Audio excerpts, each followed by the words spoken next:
그 뭐죠?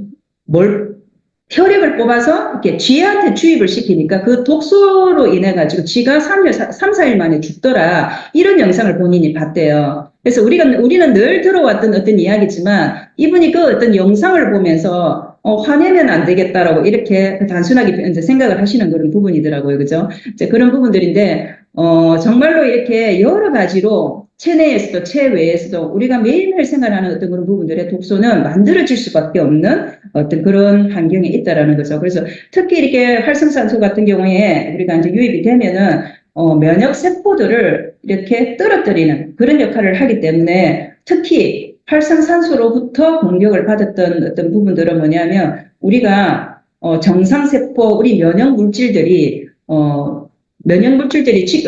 해결해주고 있는 매일매일 한 10,000개 정도의 암세포는 만들어지고 있으나 우리 몸의 자정 능력들이 이런 것들을 다 해결해주기 때문에 어떻습니까? 암이 안 걸리는 어떤 그런 부분들이잖아요. 그런데 이런 어떤 나이가 들면서 활성산소로부터 독소로부터 이렇게 많은 것들이 어떤 내가 해결해주지 못하니까 어느 날 그저 죽지 않은 세포들이 만들어지면서 결과적으로 그게 뭡니까? 암세포가 다 처리되지 않고 암으로 이렇게 성장하게 되는 어떤 그런 부분들도 많죠. 자, 그런 어떤 것들도 내 몸에서 지금 많이 일어나고 있습니다. 그래서 우리가, 이런 어떤 독소들도 보시고, 그리고 뭐냐면, 우리가, 제가 이렇게 조금 쭉 이렇게 했는데요. 우리가 그냥, 관과하고 있는 그런 독소들도 많습니다. 특히 외인성 화합물이라고도 하는데요. 이제 이거는 인체에 흡수된 인공 독소들입니다. 인공적으로 합성된 화학 물질이고 환경 오염 물질이기도 합니다. 그죠? 우리가 편리하고자 만든 이런 어떤 것들 때문에 우리가 자연 생태계에 치명적으로 피해를 입고 있다는 걸 아마 여러분들도 익히 알고 계시는 부분들인데요. 우리가 상피세포를 통해 들어오는 독소들을 보면 여러분 다 쓰고 계시죠? 화장품, 세안제품 이런 어떤 제가 아까 말씀드렸던 그런 부분들이죠. 연고 타입의 의약품 이런 부분들은 우리가 의식 없이 쓰고 있지만 굉장히 위험하다라는 것도 알고 계셔야 되는 부분이고 특히 손톱 케어 제품, 헤어 제품, 땀 냄새 제거제, 데오드란트 이런 부분들 데오드란트로 인해 부작용이 유방암까지 가더라 이런 어떤 이야기도 들어본 적이 있는 것 같습니다.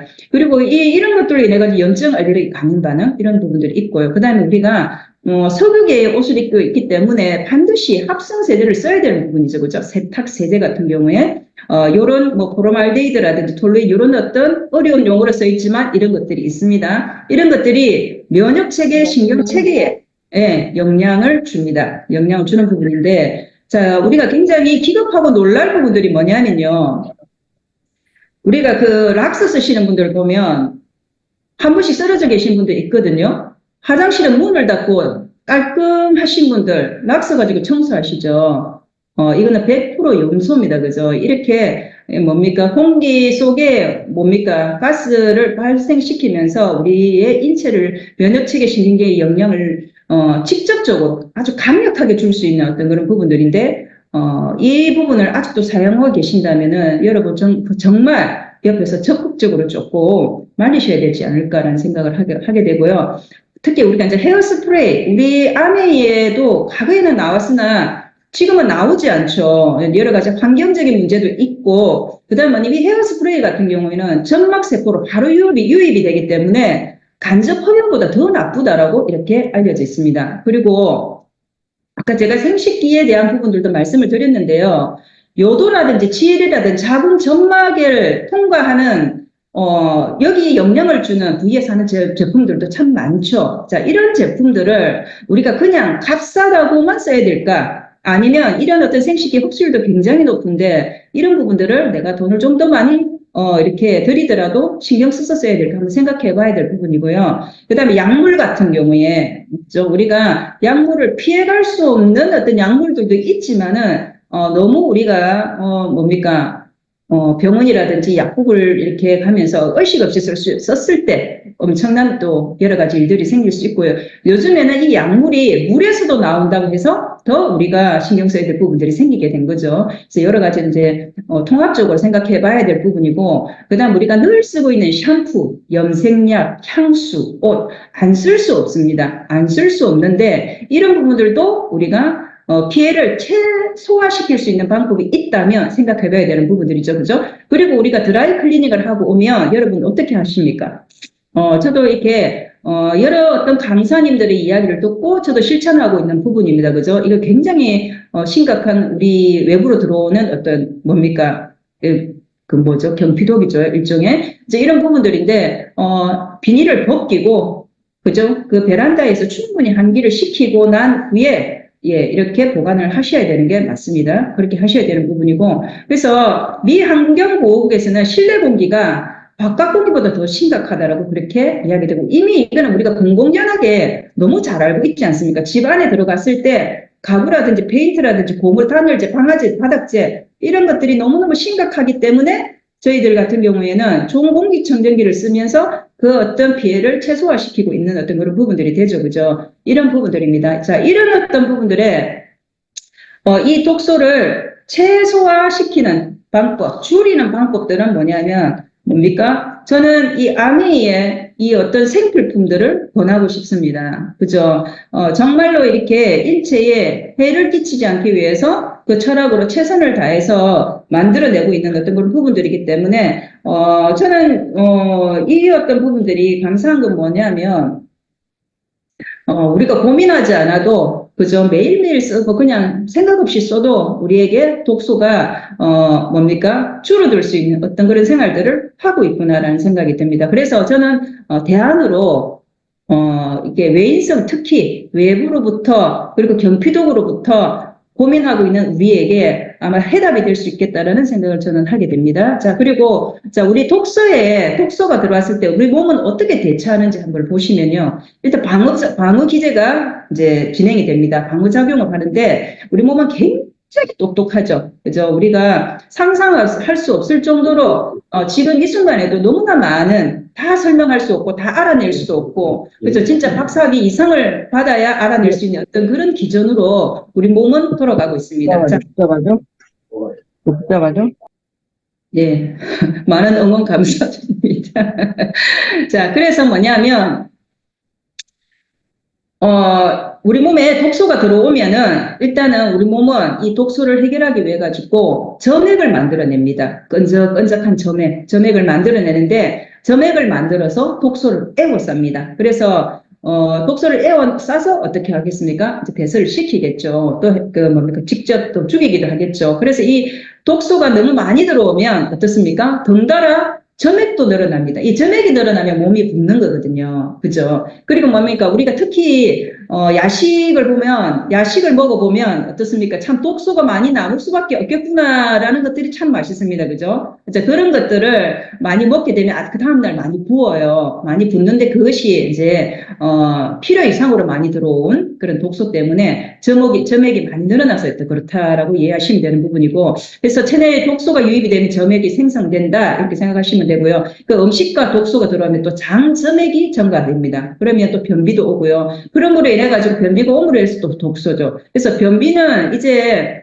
뭐 질병으로 우리가 분류가 될 정도로 만병의 근원이기도 합니다. 그죠? 그래서 이 독소는 또 문제가 되는 게 혈액으로 이동이 된다라는 거죠. 그죠? 결국은 혈액으로 이동이 되면서 우리가 세포에 문제가 생기게 되는 부분들이잖아요. 그죠? 그래서 특히 우리가 참 좋아하는 부류 중에 하나입니다. 그 음식의 종류들이 대부분 보면 점액을 많이 생성시키는 식품들입니다. 밀가루라든지 유제품이라든지 정제한 백설탕이라든지 붉은 고기라든지 이 외에도 그죠 등등 있는 부분들인데 이 점액 생성 식품만 조금 차단해줘도 굉장히 건강해지는 부분들을 느낄 수 있는 부분들이거든요. 그래서 이거 점액 생성 식품을 특히 디톡스를 해독을 하면서 굉장히 차단해야 될 음식이기 때문에 조금 기억해 놓으시면 좋을 부분이고요.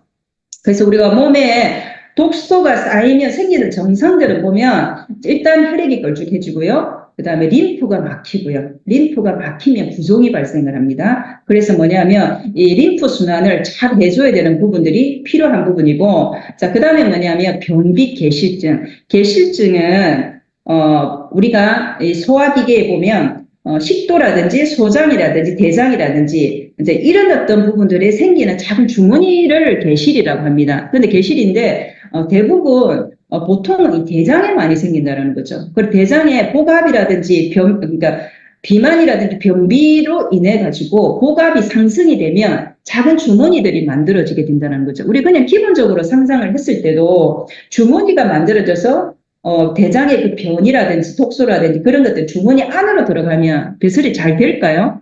잘 되지 않습니다. 그죠? 그래서 뭐냐면 이런 독소가 쌓이지 않도록 변비가 생기지 않도록 계실증이 또 해결이 되도록 이런 어떤 부분들을 하는 부분에 있어서도 방법이 있다라는 거죠. 그죠? 그리고 뭐냐면 이 몸에 독소가 쌓이면 독소 많은 사람 치고 피부가 맑은 사람이 일단 없고요. 피부가 뭡니까? 그리고 빨리 늙어요. 이게 피부 노화의 주범이기 때문에 그렇습니다. 그래서 우리가 이 해독을 조금 하고 나면 일단 피부가 맑아진 게 바로 눈에 띄게 되거든요. 그래서 굉장히 중요한 포인트가 되는 부분들이고, 그리고 뭐냐면 우리가 걱정해야 될 부분들인 거죠. 장기들이 위험해집니다. 그죠? 이제 특히 우리 몸에 해독 기관이 특히 간 이런 부분들이 위험해지는 거죠. 간이 문제가 오면 또 이게 배설기관인 신장도 문제가 오고 장도 문제가 오고 다 이렇게 연달아 올 수 있는 그런 부분들입니다. 그죠? 그래서 뭐냐면 우리 간이 1차적으로 이게 뭡니까? 영양소, 독소 이런 부분들을 해독하는 역할을 하기 때문에 이 독소가 많아지면 간도 그죠? 할 일이 너무 많아지면 약해질 수밖에 없습니다. 그래서 조직이 딱딱해지는 강경변이라든지 지방간 등이 이렇게 생기는데 옛날에는 술을 많이 드셔서 생기는 줄 알았는데 사실 그렇지 않습니다. 지금은 보면 술 많이 드시는 분들 알코올성으로 해서 하시는 분들은 뭐 당연히 위해를 가했으니 그죠? 결과물이 돌아온다 해도 할 말은 없습니다만 정말 그냥 일반적인 생활을 했던 분들도 이렇게 된다라는 것은 뭐냐 하면 그간에 어떤 여러 가지 독소들이 쌓이면서 강경변이라든지 지방간들이 생길 수 있다는 것. 특히 우리나라는 특히 탄수화물로 인해 가지고 이런 부분들이 특히 더 많습니다. 그런 부분들이기 때문에 조금 주의를 하셔야 될 부분이고, 이런 장기들이 이제 독소가 쌓이면은 고혈압, 심장질환, 만성피로증후군, 식곤증, 소화기관 비만 이런 것들이 만들어진다라고 이야기를 합니다. 그런 부분인데 이게 간이 제 기능을 하지 못하면 우리 몸의 화학 공장 이 간이 제 기능을 하지 못하면 이 아이가 하는 것이 제일 1번이 해독인데 그 독소를 해독하지 못하면 우리 몸은 뭡니까? 굉장히 치명적으로 위험해질 수 있다는 그런 부분들이거든요. 그래서 우리 몸의 몸도 굉장히 똑똑하기 때문에 이 독소를 배출하기 위한 그런 어떤 경로들이 있겠죠. 그게 5가지 정도가 됩니다. 그래서 그 피부를 통해서는 땀으로 배출이 되고, 폐를 통해서는 이제 호흡으로 통해서 숨으로 배출이 되죠. 그리고 간을 통해서는 담즙으로 변한 후에 배출이 되고, 신장은 소변으로 배출이 되고, 장으로 이동한 뒤 대변을 통해서 배출이 됩니다. 이렇게 5가지, 그죠? 이렇게 뭡니까? 독소를 배출하는 경로가 있습니다. 그러면 폐나 피부를 통해서 배출을 하려면 우리가 유산소 운동을 해야 되는 거겠죠. 유산소 운동을 해야 되는 부분들이고, 자, 그리고 뭐냐 하면 간을 통해서, 장을 통해서, 신장을 통해서 배설을 잘 하려고 하면 뭐가 필요하겠습니까? 일단은 간하고 장이, 그죠? 신장이 튼튼해야 된다는 이야기를 하는 거잖아요. 그죠? 그렇잖아요. 그죠? 그래서 뭐냐면 간이나 장을 해독을 하면 어떻습니까? 여러 가지 이런 어떤 문제로부터 이렇게 좀 벗어날 수 있는 그런 부분들이죠. 특히 소변으로 배출을 하기 위해서는 뭐가 이제 소변으로 배출된 게 이제 우리가 수분이 빠져나가는 거잖아요. 그죠? 근데 우리 몸에 이런 어떤 여러 가지 몸에는 뭐 이 수분이 이렇게 위장간에 이런 소화기관에 액들을 만들어냅니다. 이 수분을 만들어내는 부분이 보면 약 10리터를 만들어낸다고 합니다. 우리 몸에.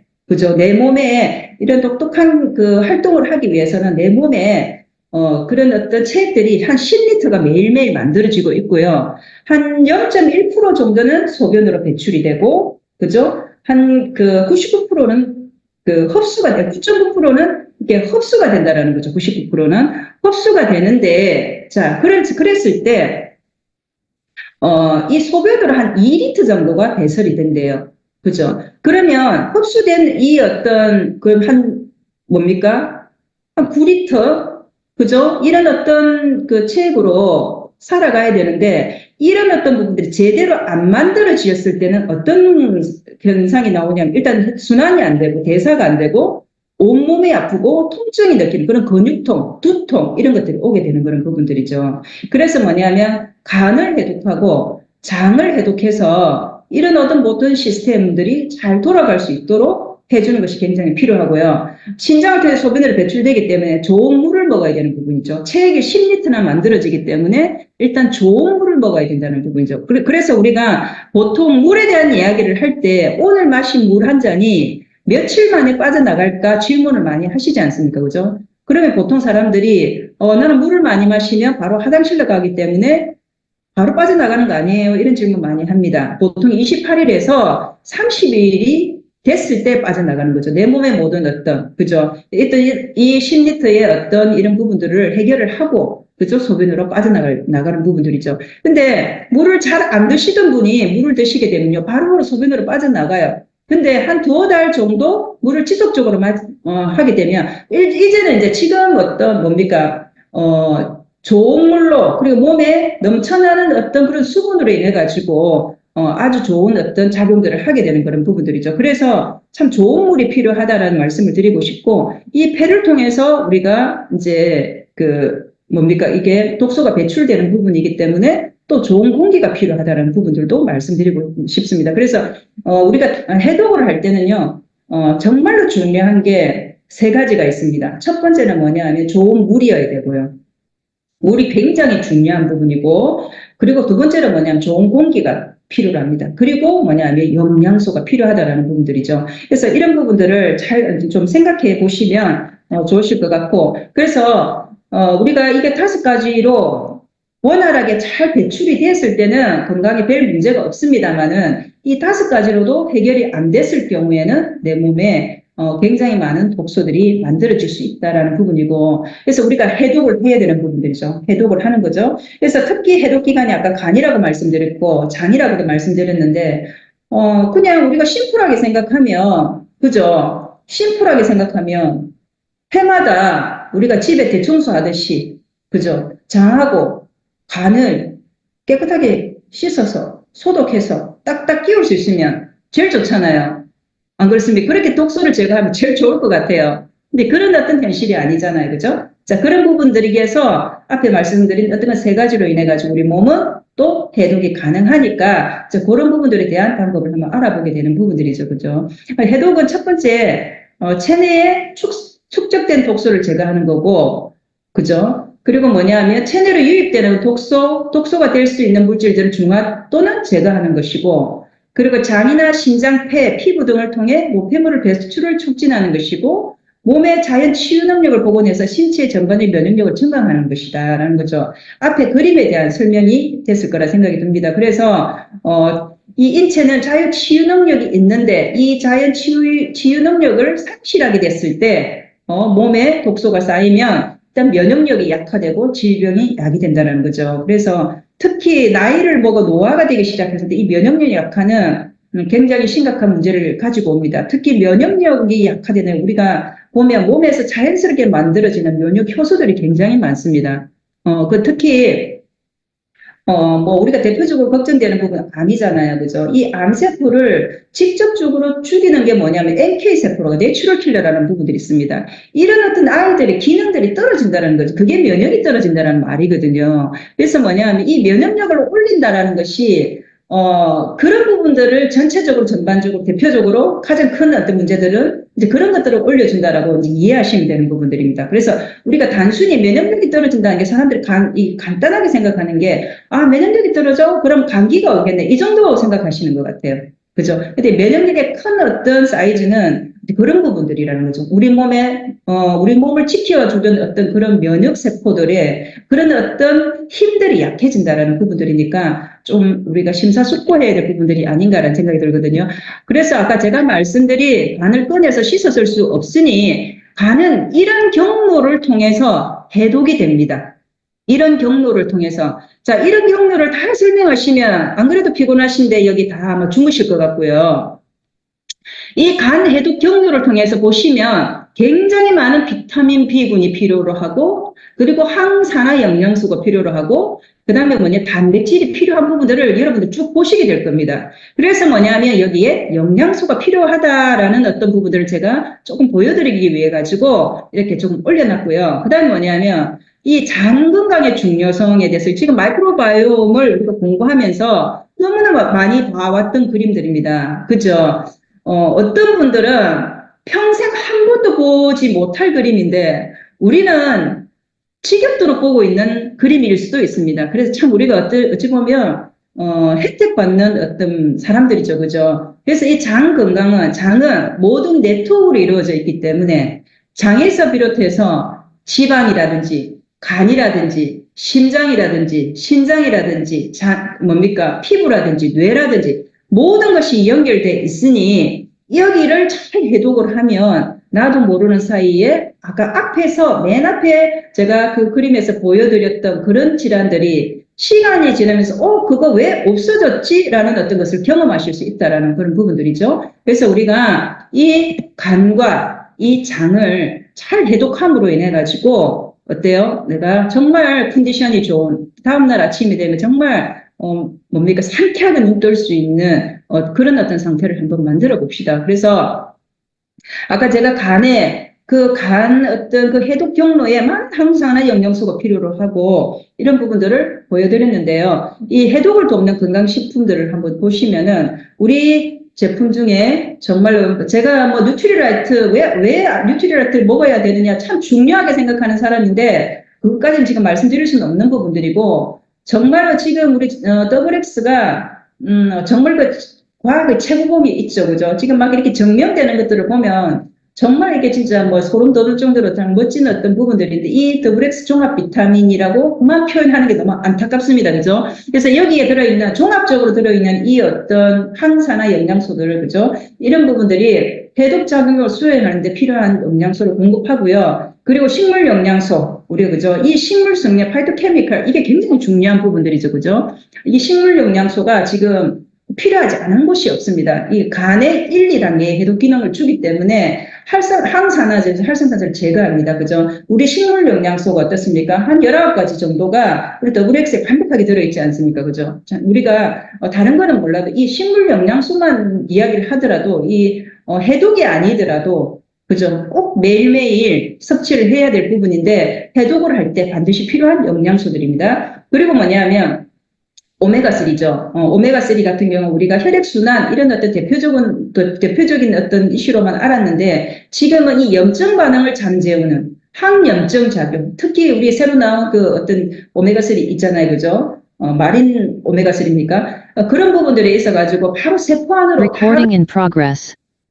바로 세포 안으로 들어가게끔 하는 어떤 그런 기능들을 갖고 있기 때문에 이 해독 효과에 훨씬 더 많은 어떤 효과를 줄 거라는 생각이 듭니다. 그래서 오메가3가 꼭 필요하고요. 그리고 프로틴, 파이토프로틴. 이 간의 2단계 해독 기능을 보면 아까 그 그림에서 보면요. 이 아미노산들이 쭉 있습니다. 그래서 이 아미노산에 필요한 부분들이 파이토프로틴이 다 들어가 있는 부분들이죠. 그래서 꼭 필요하고 그 다음에 뭐냐 하면 이 장 운동을 자극하기 위해서 하이브리드 식이섬유가 꼭 필요로 합니다. 자, 그리고 이 식이섬유는 우리가 마이크로바이옴의 그 마이랩에서도 나오듯이 어떻습니까? 포스트바이오틱스를 만들어내는 미생물의 먹이인 게 식이섬유잖아요. 그죠? 그래서 장내 유익한 미생물을 많이 이렇게 만들어내는, 그죠? 마이크로바이옴의 숫자를 늘려주는 그런 어떤 역할을 하는 아주 주요 원료이죠. 그래서 아주 귀중한 수단이라고 말씀드리고 싶고요. 그 다음에 유산균이죠. 그죠? 몸에 유익한 장내 미생물 회복에 아주 귀중한 수단인데 저희들은 최고의 어떤 진보된 과학으로 어떻습니까? 맞춤형 유산균을 가지고 있잖아요. 그래서 뭐냐 하면 이 유산균을 활용하시면 정말로 저는 요즘에 정말 마이크로바이옴에 환호하는 부분인데 정말 이 디톡스하는 부분에도 엄청난 도움을 주고 있습니다. 그리고 제가 이 비타민 D를 하나 넣었는데요.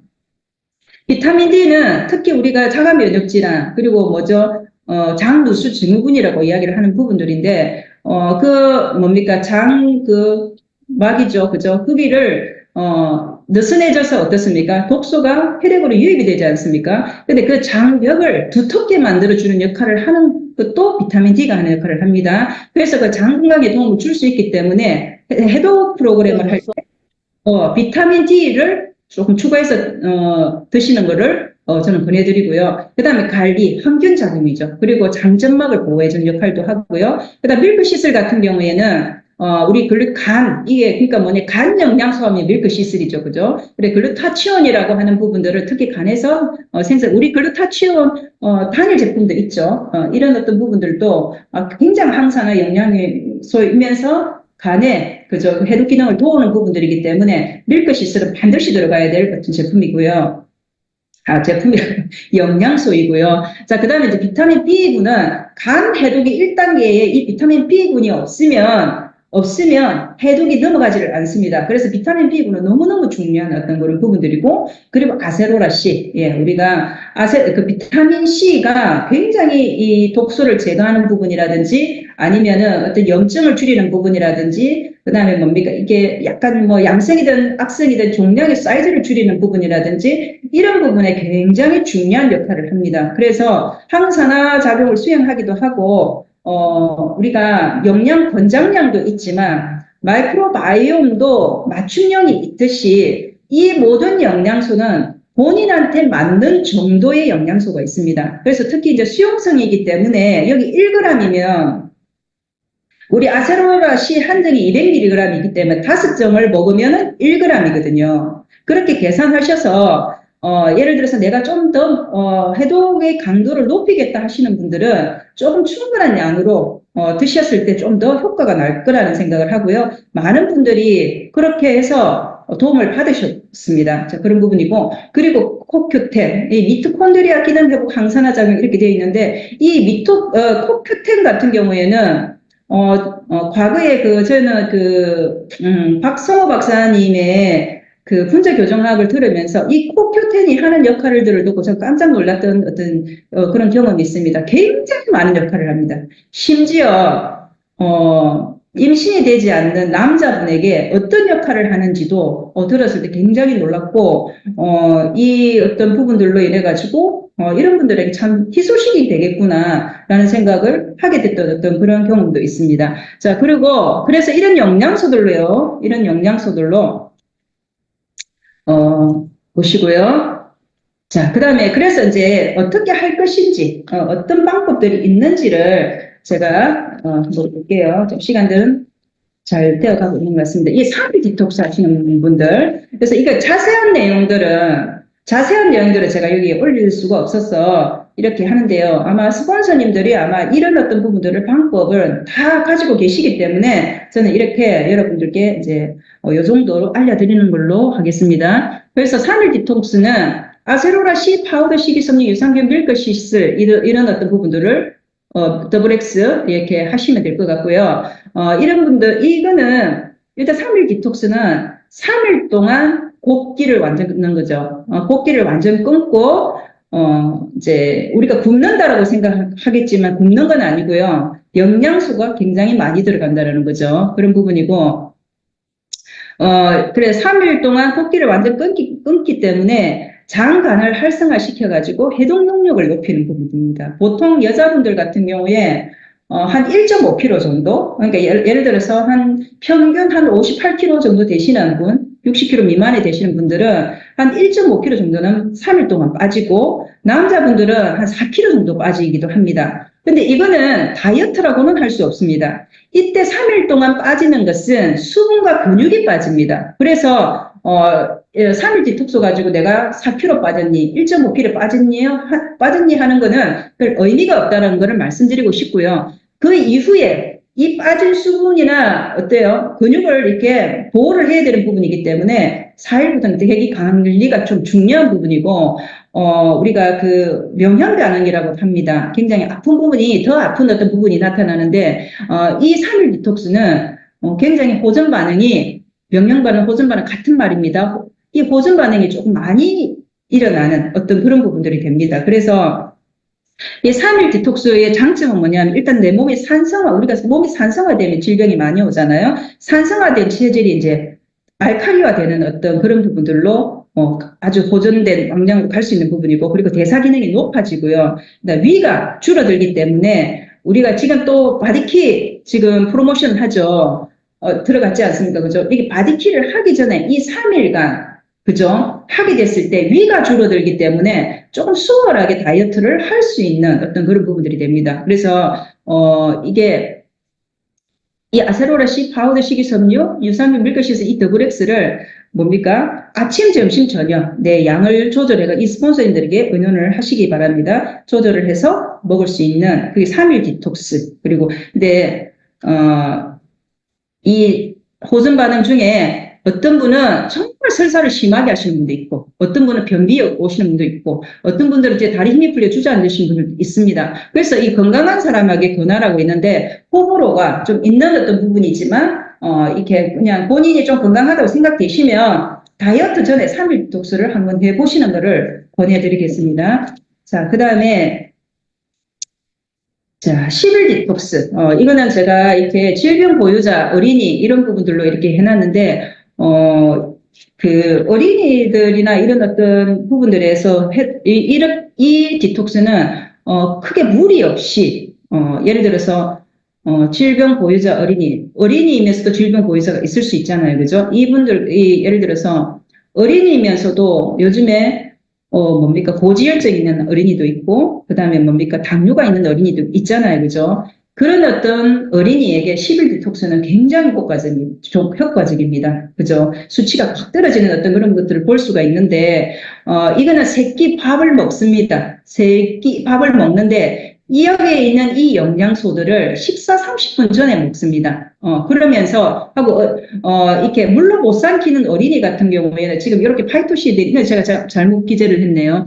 지금 파이토시는 없어졌지 않습니까? 그죠? 그래서 여기에 대체로 뭘 넣어주시면 되냐면, 파이토믹스, 우리 체리 라임 맛 있죠? 그런 부분들을 해서, 해가지고 어린이에게, 주면, 굉장히 도움이 되겠습니다. 그리고 이제 뭐냐면, 우리가 디톡스를 할 때, 피해야 할 음식들이 있거든요. 그죠? 그래서 뭐냐면, 튀김이라든지 고기라든지 뭐 이런 어떤 단당류의 음식들은 피해야 합니다. 그래서 우리가 보통 한정식이 뭡니까? 그 어떤 야채가 풍성한 그런 어떤 부분들로, 뭡니까? 아침, 점심, 저녁, 그를 이렇게 먹으면서 식사 30분 전에 이런 영양소를 섭취해 줌으로 인해 가지고, 굉장히 도움을 받을 수 있는 부분입니다. 그래서 이 어떤 10일 디톡스를 이렇게 호전 반응을 보면 가스가 또 심하게 많이 나오는 분도 있고 변비 증상도 많고 이런 어떤 부분들이 됩니다. 근데 나는 굶고는 절대 못해라고 하시는 분들에게는 굉장히 효과적이니까 이렇게 한번 해보시는 게 도움이 되겠습니다. 그리고 2주 디톡스 같은 경우에는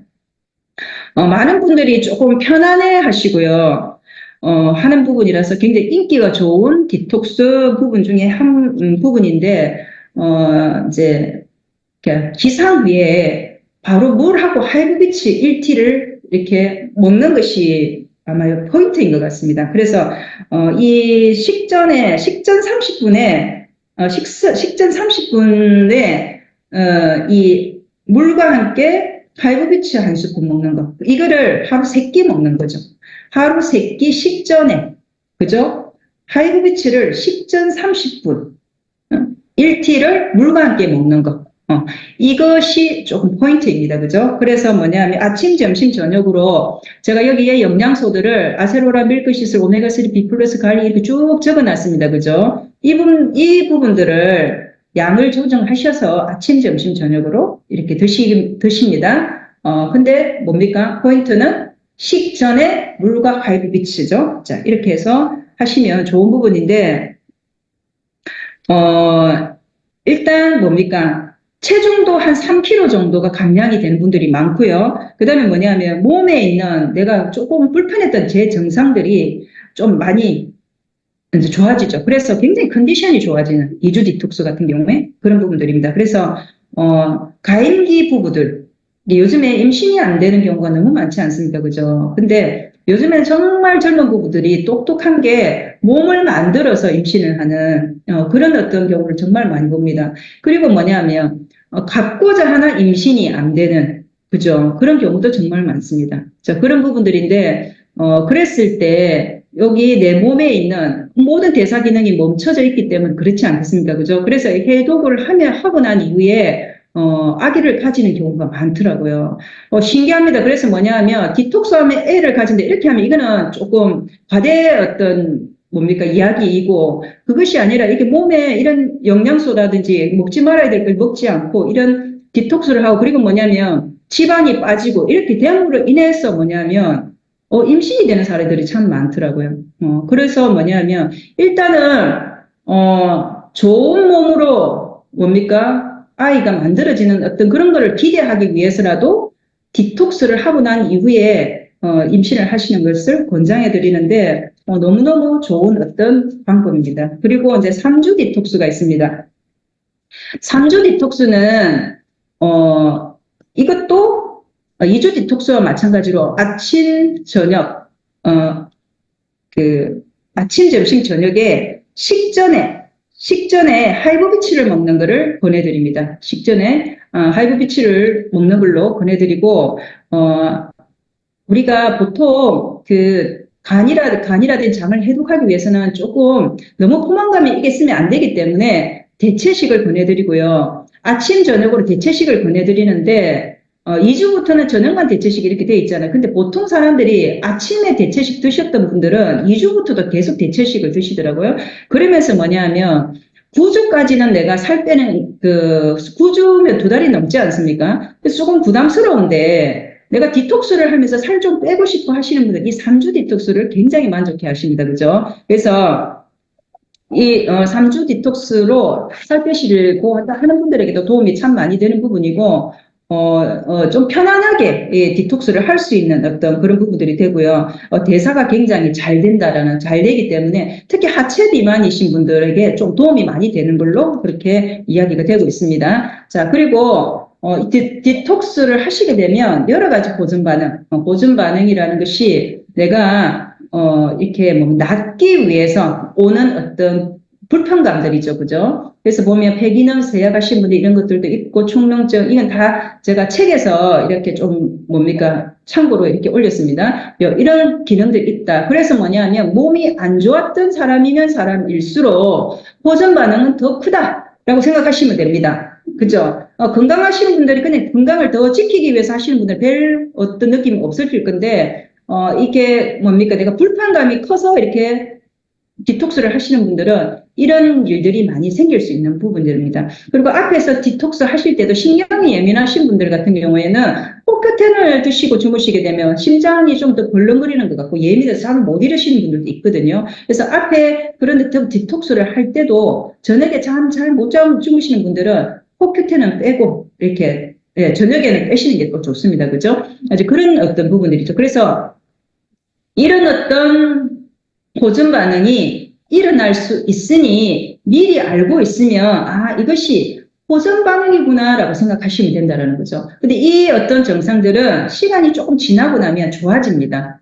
그렇게 되면 좋아지고 난다는 그 어떤 부위가 내가 보존이 됐다라는 그런 부분들. 그래서 보존 반응이는 부분이거든요. 자, 그런 부분입니다. 그래서 우리가 디톡스를 했을 때 디톡스라는 것을 하면 우리가 영양소를 넣고, 좋은 물을 넣고, 좋은 공기를 마시고도 굉장히 중요하지만, 그거를 차단하는 것이 더 중요합니다.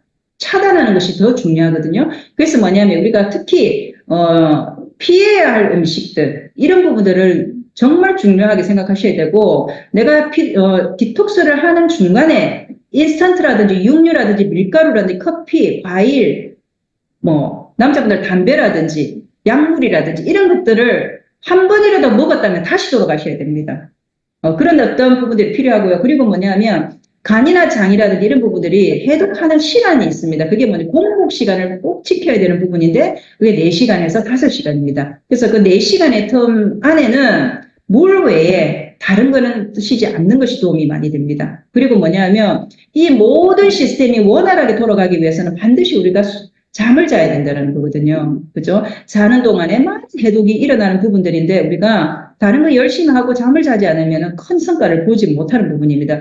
우리 아메이 사학과들이 사실은 12시 이전에 취침한다는 것이 굉장한 어려움인 줄 알지만 시간 관리 잘 하셔가지고 12시 이전에 취침하실 수 있는 어떤 그런 시간을 확보하시길 바라고요. 그리고 하루에 물 2리터 이상 이런 부분들을 내가 어떤 방법을 통해서 많은 어떤 리더님들의 좋은 사례를 통해서 마실 수 있는 방법들이 많거든요. 그래서 2리터 이상을 무조건 먹을 수 있도록. 근데 3일 디톡스는 물의 양을 최소화하기 때문에 1리터 미만으로 먹습니다. 그래서 3일 디톡스를 제외하는 모든 어떤 디톡스는 물을 2리터 이상 먹는 것을 권해드립니다. 그리고 생리 전에는 효과가 별로 없어요. 그래서 생리 후에 2, 3일 후에 시작을 하시면 이 디톡스는 훨씬 더 효과를 보실 수 있는 그런 부분들입니다. 그래서 제가 여기까지 말씀을 드렸고요.